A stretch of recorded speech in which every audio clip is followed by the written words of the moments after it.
Selamat pagi, anak-anak yang terkasih. Apa kabar? Semoga semuanya kita dalam keadaan sehat dan selalu dalam lindungan Tuhan. Nah, perkenalkan, nama Bapak Tarsan Napitupulu. Tempat tugas SMP Marsudirini Tualang. Alamat email tarsannapitupulu@gmail.com. Nomor HP atau nomor WA 081268229505. Nah, pada kesempatan ini Pak Guru akan mengajarkan tentang mata pelajaran ilmu pengetahuan alam. Khususnya pada kesempatan ini akan mengajarkan tentang sistem reproduksi pada manusia, khususnya sistem reproduksi pada laki-laki. Nah, sebelum Pak Guru menjelaskan lebih jauh, pertama kita harus mengetahui kompetensi dasar yang harus kita miliki.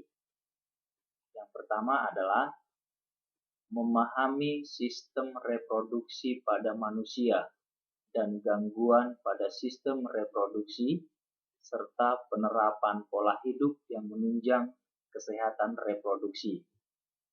Yang kedua, menyajikan hasil penelusuran informasi dari berbagai sumber terkait kesehatan dan upaya pencegahan gangguan pada organ reproduksi. Berikutnya, indikator pencapaian kompetensi yang harus kita kuasai setelah kita mempelajari materi tentang sistem reproduksi pada laki-laki. Yang pertama, mengidentifikasi organ-organ penyusun sistem reproduksi pada laki-laki.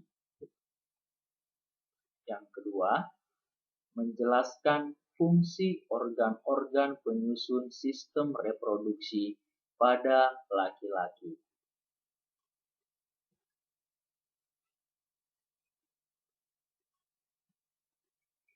Nah, reproduksi pada makhluk hidup itu bertujuan untuk mempertahankan kelestarian hidup jenisnya.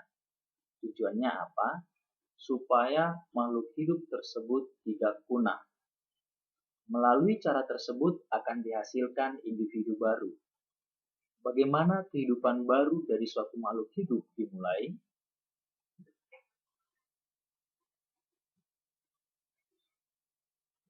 Ya, pada kesempatan ini kita akan mempelajari struktur dan fungsi sistem reproduksi pada manusia, khususnya organ reproduksi pada laki-laki. Nah, alat reproduksi atau alat kelamin laki-laki dapat dibedakan menjadi dua, yaitu alat reproduksi luar dan alat reproduksi dalam.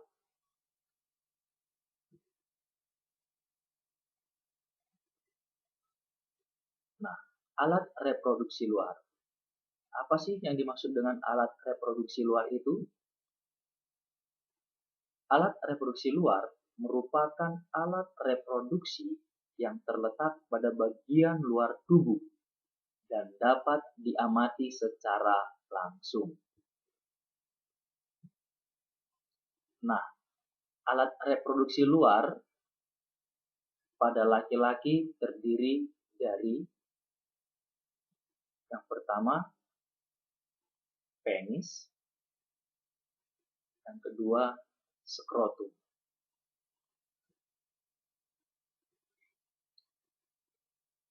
Nah, kemudian alat reproduksi dalam. Apa sih yang dimaksud dengan alat reproduksi dalam? Alat reproduksi dalam merupakan alat reproduksi yang terletak pada bagian dalam tubuh dan tidak dapat diamati secara langsung. Nah, alat reproduksi dalam pada laki-laki terdiri dari yang pertama itu adalah testis. Yang kedua itu adalah saluran sperma. Nah, saluran sperma sendiri terdiri atas 3, yaitu epididymis, vas deferens, dan uretra. Yang ketiga adalah kelenjar reproduksi.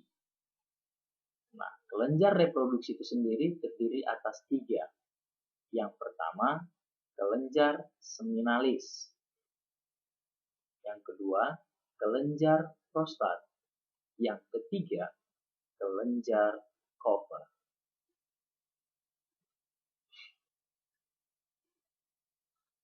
Berikutnya kita akan mengidentifikasi organ-organ penyusun sistem reproduksi pada laki-laki. Nah, perhatikan organ reproduksi pada laki-laki berikut ini. Nah, yang ditunjukkan oleh anak panah tersebut itu merupakan vas deferens, kemudian uretra, kemudian penis, kemudian skrotum, berikutnya testis, kemudian epididymis, kelenjar Cooper, kelenjar prostat, dan vesikula seminalis. Nah, inilah organ-organ penyusun sistem reproduksi pada laki-laki. Nah, sekarang kita bahas struktur dan fungsi organ-organ penyusun sistem reproduksi pada laki-laki. Yang pertama, penis. Penis merupakan bagian luar organ reproduksi laki-laki yang berfungsi sebagai saluran kencing atau urin dan saluran sperma. Yang kedua, skrotum. Skrotum merupakan bagian seperti kantong yang di dalamnya terdapat testis dan berfungsi menjaga suhu testis agar sesuai untuk produksi sperma. Yang ketiga, testis. Testis merupakan bagian yang bentuknya bulat telur yang tersimpan dalam skrotum dan berfungsi untuk memproduksi sperma dan hormon testosteron. Yang keempat, epididymis. Epididymis merupakan saluran yang keluar dari testis yang berbentuk seperti tanda koma dengan ukuran lebih kurang 4 cm dan berfungsi sebagai tempat penyimpanan sperma sementara.